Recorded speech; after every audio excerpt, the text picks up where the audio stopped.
ભૈરવની મહારાજ જય શ્રી કૃષ્ણ. આપ સર્વેનું મારી યુટ્યુબ ચેનલમાં હાર્દિક સ્વાગત છે. આજે મંગળવારના રોજ આપણે શ્રી સિદ્ધ ગણેશ ભગવાનના વ્રતની કથાનો મહાત્મય સાંભળીશું. તો વિડીયોને અંત સુધી જરૂરથી જોજો. અને જો ચેનલમાં નવા હોય અને ચેનલને સબસ્ક્રાઈબ ના કરી હોય તો જરૂરથી કરજો. શ્રી ગણેશાય નમઃ. શ્રી સિદ્ધ ગણેશ ભગવાનના વ્રત મહાત્મ્યની કથા સાંભળીએ. કથા સાંભળવા માત્રથી પણ ગણપતિ દાદા સર્વે વિઘ્નો દૂર કરશે.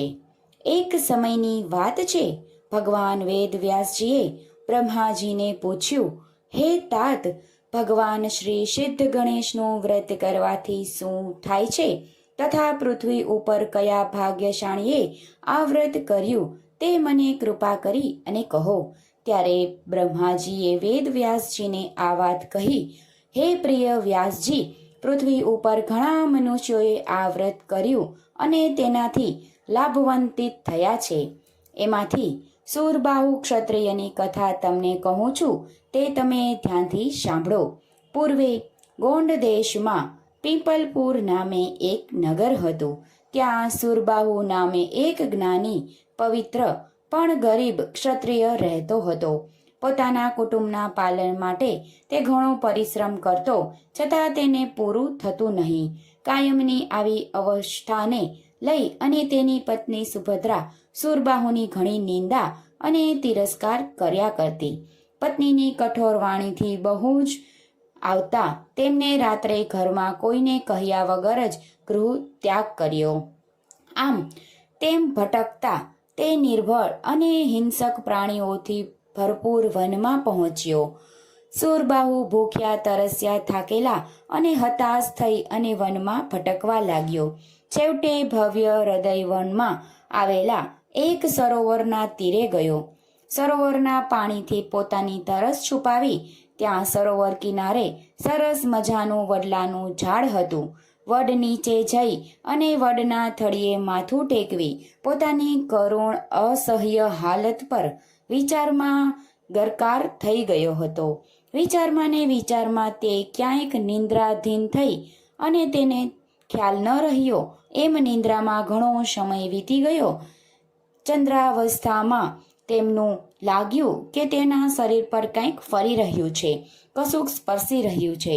ભયથી તેમને ગાત્રો સ્થિતિલ થઈ ગયા. મનોમન તેમને મૃત્યુની તૈયારી કરી લીધી. તે વિચારવા લાગ્યા કે દારૂણ ગરીબીથી પીડાવા કરતા હિંસક પ્રાણી મારું ભક્ષણ કરે તો ભલે. જો આ સ્પર્શ સર્પનો હોય તો એ ભલે મને દંશે, પણ એની કલ્પનાથી વિપરીત થયું ગયું. સૂરદાસને ધીમે ધીમે આંખો ખુલી તો રાત્રિના ચંદ્રમાના પ્રકાશમાં મનુષ્યની આકૃતિ દેખાઈ. એ સફાળો બેઠો થઈ ગયો. એને બૂમ પાડી પૂછ્યું, મને દુખિયાને જગાડી તમે શું કરવા જાગો છો? તમે કોણ છો? કોઈ ગંધર્વ, યક્ષ, કિન્નર છો કે મનુષ્ય રૂપ ધારી કોઈ માયાવાંસી રાક્ષસ છો? તમે જે હો તે સંસારથી દુઃખી થયેલા મુજ ગરીબનું ભક્ષણ કરો અને મને આ ભવતાપથી છુટકારો અપાવો. સૂરબાહુ એ સ્પર્શ કરનાર મનુષ્ય આકૃતિએ કહ્યું, હે વત્સ, તું સંસાર તાપથી પરિપસ્ત થયેલ, પર તું ગંભીર નહીં. મારું નામ ઋષિ કૌશિક છે. હું વર્ષોથી આ વનમાં તપસ્યા કરું છું. હે વત્સ, તું ઊભો થા, મારી સાથે ચાલ. આમ કહી કૌશિક ઋષિ સ્નેહપૂર્વક સૂરબાહુને ઉઠાડી પોતાના સાથે પોતાના આશ્રમ પર લઈ ગયા. આશ્રમમાં એને સ્નાન ભોજનથી તૃપ્ત કરી તેમની કમર કંઠન સાંભળી. સૂરબાહુનું કરુણ કથન સાંભળી ઋષિ કૌશિક દર્દાર થઈ ગયા. ઋષિએ એમના પર કૃપા કરી એને શ્રી ગણેશ વ્રતનું વિધિ બતાવી. નિયમપૂર્વક હંમેશા વ્રત કરવા જણાવ્યું. સૂરબાહુ એ કૌશિક મુનિના આશ્રમમાં રહી આરાધનાપૂર્વક વ્રત કર્યું. એ સમય દરમિયાન ભગવાન શ્રી સિદ્ધ ગણેશની કૃપા તેમના નગર પીપલપુરના રાજા તેમની પત્ની સુભદ્રાને પોતાના ધર્મની બહેન બનાવી બધી સવલત કરી આપી. એટલું જ નહીં, સૂરબાહુની શોધમાં પોતાના સૈનિકો ઠેર ઠેર મોકલ્યા. 3 માસ વીતી ગયા. સૂરબાહુ ભાદરવા સુદ ચતુર્થીને ભગવાન સિદ્ધ ગણેશનું વ્રત પૂર્ણ કરી પોતાના નગર પીપલપુરમાં આવ્યા. તેમના પત્ની બાળકો તેમને જોઈ અત્યંત હર્ષ પામ્યા. સુભદ્રાએ પોતાના પતિને બધી વાત કરી.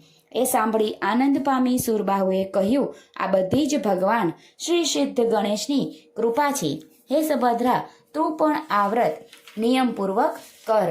સુભદ્રાએ શ્રદ્ધાપૂર્વક ભગવાન શ્રી સિદ્ધ ગણેશનું વ્રત કર્યું. નગરના રાજાઓએ સુરબાહુને પોતાના સેનાપતિ પદે સ્થપાવ્યા. આ બધાએ ભગવાન શ્રી સિદ્ધ ગણેશની દયા પ્રસાદી માનતો સુરબાહુ ભક્તિભાવપૂર્વક પોતાનું જીવન સુખથી વ્યતીત કરવા લાગ્યો. આ સુરબાહુ તેમના બીજા જન્મમાં પૃથ્વી ઉપર પ્રખ્યાત એવા નળ નામનો રાજા થયો. આમ સૌ ઉપર ભગવાન શ્રી ગણેશની કૃપા બની રહે તે સાથે જય જય શ્રી ગણેશાય નમઃ.